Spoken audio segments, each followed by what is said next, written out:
કેમ છો ફ્રેન્ડ? જય શ્રી કૃષ્ણ. હું છું કિરણ પાનસુરિયા. કિરણ કિચન સ્ટુડિયોમાં આપનું સ્વાગત છે. તો આજે બનાવીશું આપણે તરબૂચનું નેચરલ જ્યુસ.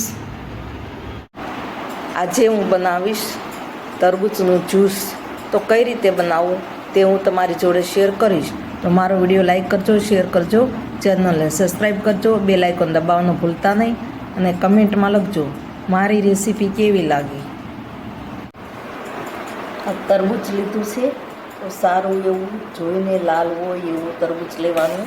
તો હવે આપણે એને કાપીશું આ રીતે ચપ્પુથી કાપીશું.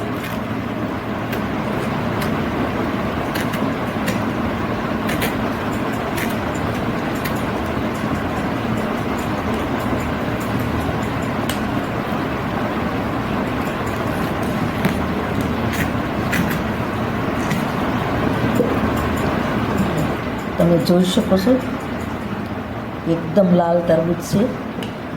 તો હવે આપણે એની ચીરીઓ કરીશું, 4 ટુકડા કરીશું એક ભાગના.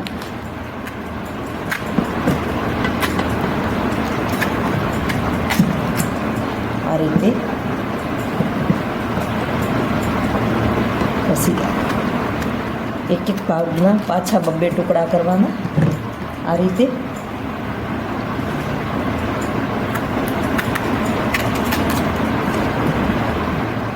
હવે આપણે આ જે ટુકડા કર્યા છે એને આપણે આ ખમણીથી આપણે છીણી લઈશું. આ રીતે છીણવાનું.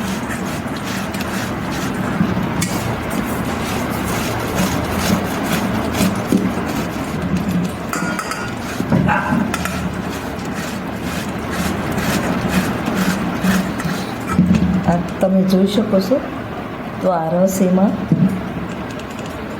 પડે છે. તો આપણે આ રીતે બધી ચીરો ખમણી લઈશું.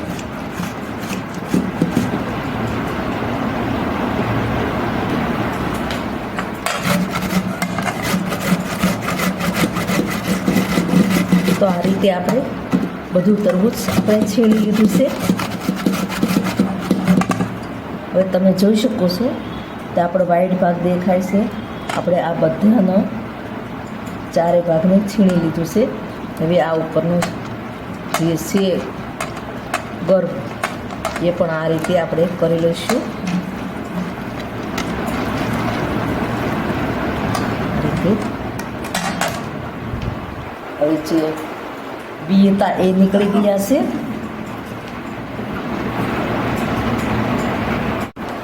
હવે આપણે તરબૂચ બધું છીણાઈ ગયું છે.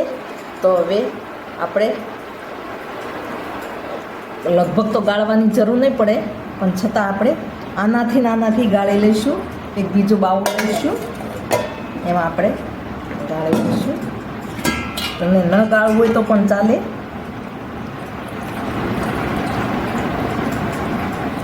તમે તરબૂચના ટુકડા તો અમે ખાતા હોય છે.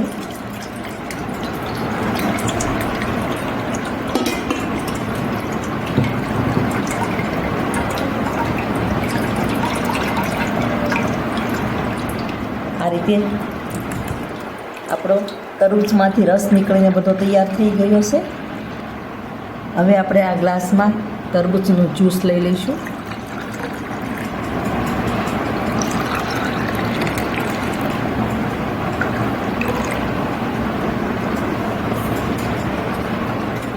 હવે આપણે એમાં ચાટ મસાલો નાખીશું.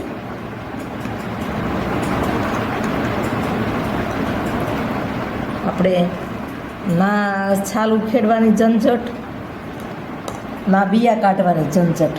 તો આપણું તરબૂચનું જ્યુસ બનીને તૈયાર થઈ ગયું છે, તે તમે જોઈ શકો છો. આ રીતે તમે પણ બનાવજો તરબૂચનું જ્યુસ. તો છાલ ઉખેડવાની ઝંઝટ ના થાય અને બી કાઢવાની પણ ઝંઝટ ના થાય. આપણે બ્લેન્ડર અથવા તો મિક્સરમાં જ્યુસ કાઢીએ તરબૂચનું, તો આપણે છે ને એમાં પહેલાં છરીથી બિયા કાઢવા પડે છે, અથવા કોઈ પણ ચમચીનો પાછળનો ભાગ લઈને બિયા કાઢવા પડે છે. તો આમાં બી કાઢવાની જરૂર નથી. આપણે આ ખમણીથી જ્યુસ કાઢ્યું છે. ખમણી ના હોય તો ખમણી તો લગભગ બધાના ઘરે હોય. ખમણીથી ના કાઢવું હોય તો આપણે જે ઘઉં ચાળવાનો ચાવણો કે આપણે લોટ ચાળવાનો હવાલો કહીએ એ હોય એમાં પણ આપણે જ્યુસ કાઢી શકીએ છીએ. એમાં પણ ખમણીની જેમ કરી અને જ્યુસ કાઢી શકાય છે. તો આપણું તરબૂચનું જ્યુસ બનીને તૈયાર છે. તો તમે પણ આ રીતે બનાવજો. આ તરબૂચનું જ્યુસ આપણને એકદમ ગળ્યું જ દેખાય છે, કારણ કે લાલ ચટક જેવું લાગે છે. તો તમને એવું લાગે કે મોળું છે તો આપણે થોડી એમાં ખાંડ અથવા તો ખાંડનું બૂરું પણ નાખી શકાય છે.